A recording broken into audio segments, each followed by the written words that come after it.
भगवतो अरहतो सम्मा संबुद्धस्स। बुद्धरत्न, धम्मरत्न आणि संघरत्न या तीनही रत्नांना त्रिवार अभिवादन करतो। आज या मंगलमय प्रसंगी आपणा सर्वांच्या हितासाठी, सुखासाठी, कल्याणासाठी तथागतांचा मानवतावादी संदेश या ठिकाणी देण्याचा प्रयत्न करतो। धम्मपद अत्यंत पवित्र आणि अनमोल असा ग्रंथ सारांश रूपाने आपण बघत आहोत। यापूर्वीच्या धम्मदेशनेमध्ये आपण पुप्पवग्गो फुलांची उपमा देऊन भगवंताने मानवी जीवनाचा सार सांगितला होता। आज बालवग्गो या वग्गाच्या द्वारा, बाल म्हणजे मूर्ख मनुष्यांची व्याख्या भगवंताने या वग्गामध्ये केली आहे। मूर्ख कोणास म्हणावे, मूर्ख कसा असतो, मूर्खांची लक्षणे, त्याचं आचरण कशा प्रकारचं असतं, मूर्खांचे संकल्प कशा प्रकारचे असतात, ह्या सर्व प्रकारच्या महत्त्वपूर्ण गोष्टी या वग्गामध्ये आपण बघत आहोत, ज्याला बालवग्गो असं भगवंताने म्हटलं आहे। या बालवग्गामध्ये एकूण 15 गाथ्यांचा उपदेश भगवंताने दिलेला आहे। सारांश रूपाने क्रमशः आपण त्या गाथेचा सार बघूया। पहिल्या गाथेमध्ये भगवंत असे म्हणतात की एखादा मनुष्य जागरणशील असेल, जे जागृत असेल, तो रात्रभर झोपत असेल। मनुष्य का जागरण करू शकतो, मनुष्य का झोपत नसतो किंवा त्याला झोप का येत नाही? तर भगवंत असे म्हणतात की ज्याच्या मनामध्ये कामवासना पूर्णपणे उत्पन्न झाली आहे, जो बेचैन आहे, जो दुःखी आहे, जो कष्टी आहे, ज्याच्या मनामध्ये विशेष रूपाने कामराग उत्पन्न झालेला आहे, तर अशा प्रकारचा मनुष्य झोपू शकत नाही असं भगवंताने म्हटलं आहे। जो मनुष्य रात्रभर झोपू शकत नाही कारण तो जागरणशील आहे, आणि अशा जागरण करणाऱ्या मनुष्याला रात्र फार मोठी वाटत असते। एखादा मनुष्य थकलेला आहे,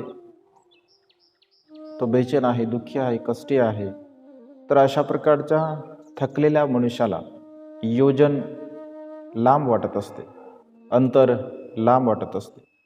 अगदी तशाच प्रकारे जो मनुष्य सद्धमाला जाणत नाही, जो मनुष्य धमाला जाणत नाही, कुशल कर्माला जाणत नाही, तर त्या मनुष्याला हा जो संपूर्ण संसार आहे, हे संपूर्ण जग आहे, हे संपूर्ण संसार, संपूर्ण जग अत्यंत दीर्घकाळ वाटते, अत्यंत मोठं वाटत असते। आणि म्हणून अशा प्रकारे जीवन जगणारे मनुष्य सुखाला प्राप्त होऊ शकत नाही। भगवंत असे म्हणतात की आपण विचरण करत असताना, जगामध्ये जीवन जगत असताना, जर एखादा विद्वान मनुष्य, ज्ञानी मनुष्य, पंडित मनुष्य याचा सहवास जर आपल्याला लागला नसेल, तर आपण एकट्याने विचरण करावे, परंतु मूर्खांच्या सोबत कधीही सहवास करू नये। कारण मूर्खांच्या सोबत जर आपण सहवास केला, अज्ञानी अडाणी लोकांच्या सोबत जर आपण सहवास केला, तर त्याच्या सहवासापासून आपल्याला काही एक लाभ होत नाही, केवळ आणि केवळ दुःख आपल्या जीवनामध्ये आपल्याला प्राप्त होत असते। म्हणून चांगला सोबती, चांगला मित्र जर आपल्याला भेटला नाही, तर गेंड्याप्रमाणे आपण एकाकी एकटे जीवन जगावे, परंतु मूर्खांचा सहवास करू नये। कारण मूर्खांचा सहवास हा दुःखदायक असतो, दुःख निर्माण करणारा असतो। मानवी जीवन जगत असताना या संसारामध्ये अनेक प्रकारच्या मनुष्यांच्या तृष्णा असतात, आणि त्या तृष्णेच्या आधाराने मनुष्य हा माझा मुलगा आहे, ही माझी मुलगी आहे, हे माझे माता पिता आहे, हे माझं धन आहे, ही माझी संपत्ती आहे, अशा प्रकारे मनुष्य विचार करत असतो. परंतु भगवंत असे म्हणतात की आपण स्वतःचे नाही आहे. अथाही अथनो नाथो कोई नाथो परशिव. या संसारामध्ये कोणीच कोणाचा नाही आहे. मनुष्य स्वतः मालक आहे. परंतु मनुष्याचं मन मनुष्याच्या जर अधीन नसेल, त्याच्या काबूमध्ये नसेल, तर मग तो त्याचा पुत्र, त्याची पुत्री, त्याचं धन, त्याची संपत्ती त्याची कशी होऊ शकते? त्याची ती धनसंपदा होऊ शकत नाही. आणि त्यामुळे अशा प्रकारचा विचार करणारा मनुष्य केवळ दुःखामध्ये पडत असतो. आणि कोणाच्याही प्रती अशा प्रकारची आसक्तीची भावना आपण आपल्या चित्तामध्ये निर्माण करू नये. एखादा अज्ञानी मनुष्य असेल, एखादा मूर्ख मनुष्य असेल आणि तो जाणत असेल की मी अज्ञानी आहे, मी मूर्ख आहे, मी अडाणी आहे, मला कुठल्याही प्रकारची समज नाही आहे, तर बुद्ध असे म्हणतात की तेवढ्याने तो पंडित होऊ शकतो, तेवढ्याने तो ज्ञानी होऊ शकतो. परंतु एखादा मूर्ख असून सुद्धा तर तो जाणत नसेल की मी मूर्ख आहे, मी अज्ञानी आहे, मी अडाणी आहे, तर बुद्ध असे म्हणतात की खऱ्या अर्थाने तो मूर्ख आहे. कारण तो स्वतःच्या मूर्खतेला, स्वतःच्या अज्ञानपणाला जाणत नाही आणि त्यामुळे कुठल्याही प्रकारचं कुशलकर्म, पुण्यकर्म तो करू शकत नाही. परिणामतः त्याच्या जीवनामध्ये केवळ आणि केवळ दुःख प्राप्त होत असते. मूर्ख मनुष्य जन्मभर जरी एखाद्या पंडितांच्या, ज्ञानी मनुष्यांच्या सोबत जरी राहिला असेल तरी तो ज्ञानाला प्राप्त करू शकत नाही. का? कारण तो मूर्ख आहे, अज्ञानी आहे, अडाणी आहे. अगदी त्याचप्रमाणे जसं की एखाद्या वर्णामध्ये पळी असेल, चम्मच असेल, तो सुरुवातीपासून त्या वर्णामध्ये असतो, परंतु त्या वर्णातील चवीला तो जाणू शकत नाही, कारण त्याचा तो स्वभाव धर्म नाही आहे. अगदी तशाच प्रकारे मूर्ख मनुष्य अज्ञानामुळे, अडाणीपणामुळे पंडितांच्या तो सहवासामध्ये जरी राहिला असेल तरीसुद्धा तो काहीही शिकू शकत नाही. परंतु एखादा ज्ञानी मनुष्य, एखादा हुशार मनुष्य, बुद्धिमान मनुष्य जर सत्पुरुषांच्या सहवासामध्ये काही क्षण, काही वेळ जरी तो राहिला असेल तर निश्चितपणे तो साराला प्राप्त करू शकतो, तो सत्याला जाणू शकतो. अगदी तशाच प्रकारे एखाद्या वर्णाचा किंवा भाजीचा एक थेंब आपण आपल्या जिभेवरती टाकला असेल तर तात्काळ क्षणी आपण सांगू शकतो की ही भाजी कशी आहे, ही भाजी खरट आहे, तुरट आहे, आंबट आहे, गोड आहे, चविष्ट आहे, कारण जिभेचा तो स्वभाव धर्म आहे.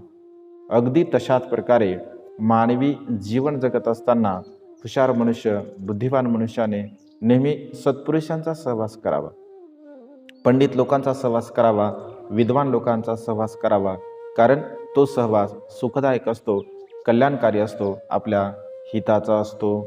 संसारामध्ये जीवन जगत असताना आपण जे काही कार्य करत असतो, जे काही काम करतो, कर्म करतो, बुद्ध असे म्हणतात की असे कर्म आपण कधीच करू नये की जे कर्म केल्यानंतर आपल्याला पश्चाताप होईल, दुःख होईल, वेदना होतील आणि अशा प्रकारे दुःखामध्ये आपण पडेल. कर्म आपण असेच करावे की जे कर्म केल्यानंतर आपल्याला कुठल्याही प्रकारचा पश्चाताप होणार नाही, कोणत्याही प्रकारचं दुःख होणार नाही.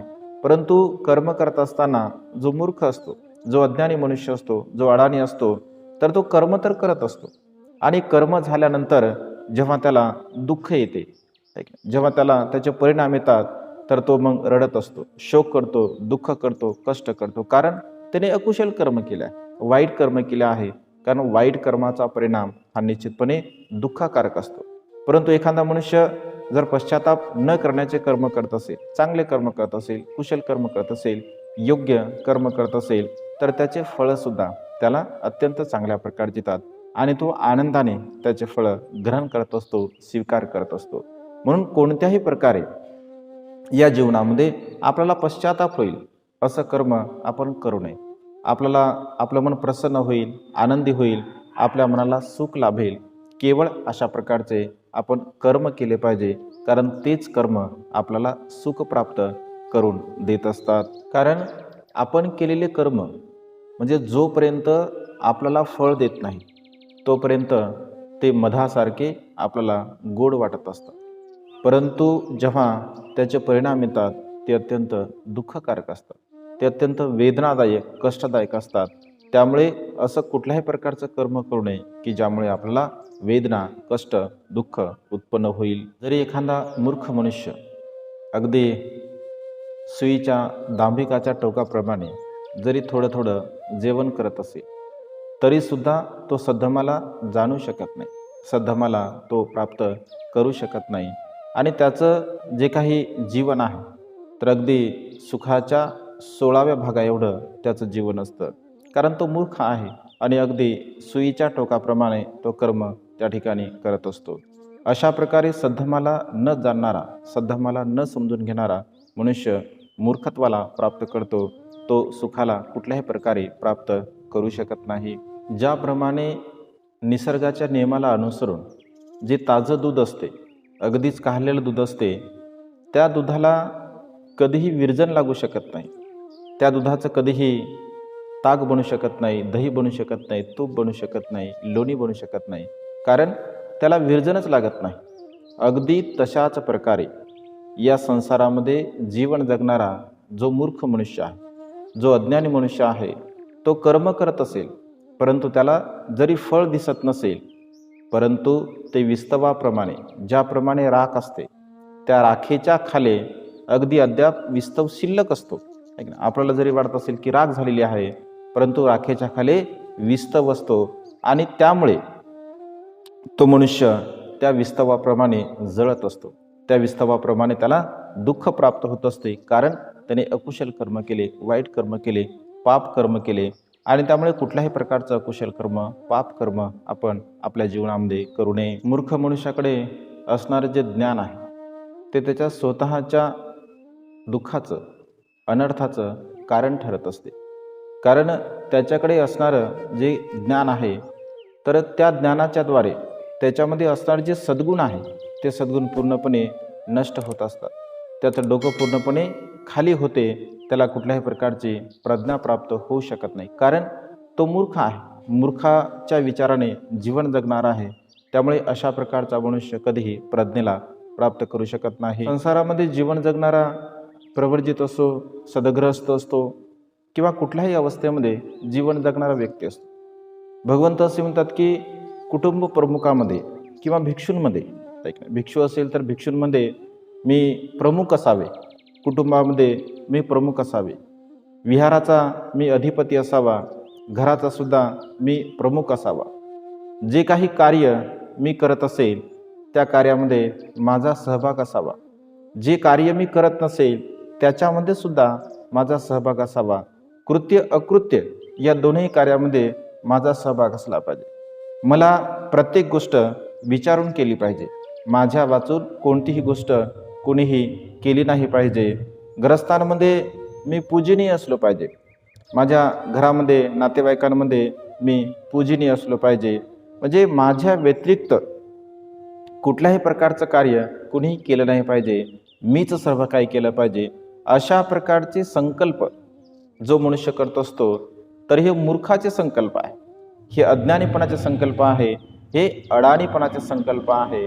आणि अशा प्रकारचे संकल्प करणारा मनुष्य आपल्या जीवनामध्ये दुःखाला प्राप्त होत असतो, कारण त्याचा मी मोठा आहे, मी ज्ञानी आहे, मी पंडित आहे, अशा प्रकारची भावना त्याच्या मनामध्ये निर्माण होते.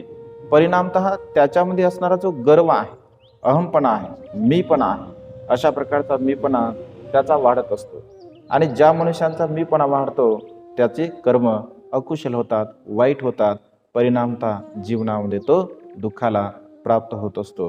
म्हणून अशा प्रकारचे संकल्प कधीही आपण करू नये, कारण हे मूर्खाचे संकल्प आहे, हे अज्ञानी लोकांचे संकल्प आहे. लाभ सत्कार, स्तुती प्रशंसा याचा मार्ग वेगळा आहे. हा मार्ग कुणाचा आहे? हा मार्ग अज्ञानी लोकांचा आहे, अडाणी मार्गाचा आहे. अनेक लोकांना असं वाटतं की माझा सन्मान केला पाहिजे, माझी पूजा केली पाहिजे, मला मोठं म्हणलं पाहिजे, मला चांगलं म्हणलं पाहिजे. अशा प्रकारची भावना निर्माण करणारा हा केवळ मूर्खच शकतो, कारण मूर्खाचे हे संकल्प आहे. निर्वाणाचा मार्ग वेगळा आहे, सदाचाराचा मार्ग वेगळा आहे, कुशल धर्माचा मार्ग वेगळा आहे. आणि जो मनुष्य या निर्वाणाच्या मार्गाला जाणतो कुशल मार्गाला जाणतो तर तो अशा प्रकारे कुठल्याही प्रकारचा अकुशल संकल्प करत नाही. बुद्धाच्या सद्धमाला तो जाणतो, बुद्धांच्या विचारांना तो जाणतो आणि सद्धमाला जाणल्यामुळे, बुद्धाच्या तत्त्वज्ञानाला समजून घेतल्यामुळे मनामध्ये जो अहमपणा आहे, मीपणा आहे किंवा सत्काराची भावना आहे, मी मोठं व्हावं अशा प्रकारची भावना आहे, या भावनेला तो पूर्णपणे त्यागतो, नष्ट करतो आणि तो सुखाला प्राप्त होत असतो. म्हणजे अशा प्रकारे या संसारामध्ये जीवन जगणारा मनुष्य जर भगवंताच्या या श्रेष्ठ सिद्धांताचं अनुसरण करत असेल, त्याला जाणत असेल, समजून घेत असेल, म्हणजे संकल्प हे चांगले असावे, योग्य असावे, आपल्याला सुख प्राप्त करून देणारे, आपल्या जीवनामध्ये सुख निर्माण करून देणारे संकल्प असावे आणि अशा प्रकारचे संकल्प करणारा मनुष्य ज्ञानी असतो, पंडित असतो असं भगवंताने म्हटलं आहे. म्हणजे अशा प्रकारे या बालवग्गामध्ये भगवंताने मूर्ख कसा असतं, मूर्खांची व्याख्या कोणत्या आहे, मूर्खाचे संकल्प कोणते आहे, अशा प्रकारचा उपदेश दिलेला आहे. आज या मंगलमय प्रसंगी आपणा सर्वांच्या हितासाठी, सुखासाठी आणि कल्याणासाठी बालवग्गाच्या द्वारा ही छोटीशी धम्मदेशना, हा छोटासा उपदेश या ठिकाणी संपन्न करतो. सर्वांचं मंगल हो, सर्वांचं कल्याण हो, सर्वांना दीर्घायुष्य लाभो.